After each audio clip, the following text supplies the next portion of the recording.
Ми у нашій парафії Святого Казіміра раді вітати гурт Крили з Мінська, з парафії Марії Спасителя Християн.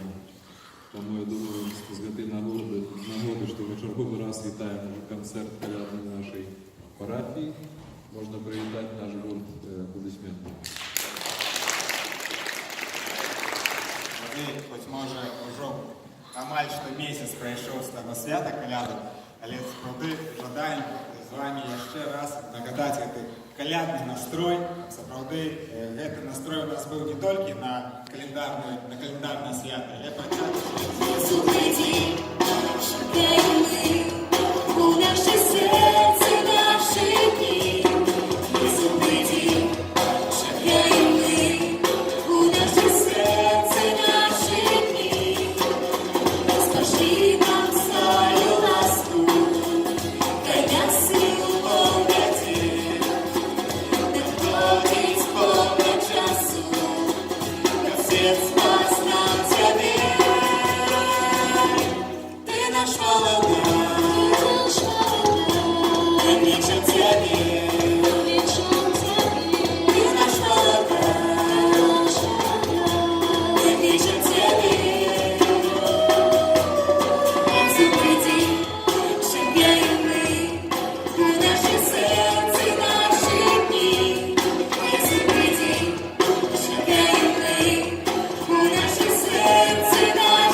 Час прийшов, Єсус народився, а разом прийшла любов маленькая, в яслях спить, любов маленькая при Матце Божией, жжется земля и небо блещать. Для этой любови маленькой, любовь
аўтарскі спеў, які быў напісаны менавіта для нашай групы, нашага гурта. І сапраўды жадаем вам, каб вы таксама мелі гэтыя крылы, якія будуць заўсёды вас кожны дзень так узносіць да Бога, таму жадаем вам гэтых крылаў, якія будуць вас вырываць з гэтай штодзённасці, безмарнасці і набліжацца да Бога.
Хочемо вам представити наш гурт, хто ж перед вами тут іграв на музичних інструментах, хто співав.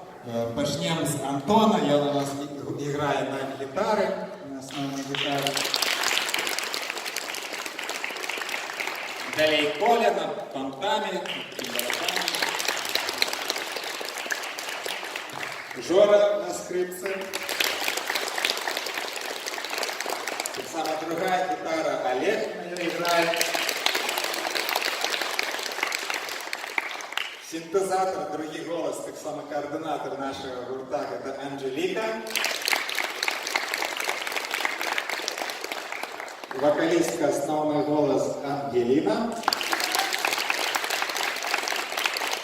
И так само я вокалист, меня зовут Слава. Если дякую вам все за гэтыя спевы. І не толькі за тое, што вы прыгожа заспявалі іх, але таксама вярнулі нам яшчэ у праходзячых калядных святаў невялікі кавалачак. Хаця дзякую вам за гэтую радасць, которую вы несеце сюды. І я вельмі спадзяюся разам з нашымі парафіянамі усімі, што гэтая справа, якую вы робіце, будова касцёла, потым ваша творчасць, Гэта будзе прыносіць у першую чаргу вам радасць, але таксама будзе славіць Бога і несці вялікую радасць іншым людзям, з якімі вы сустракаецеся. Няхай Бог дасць вам.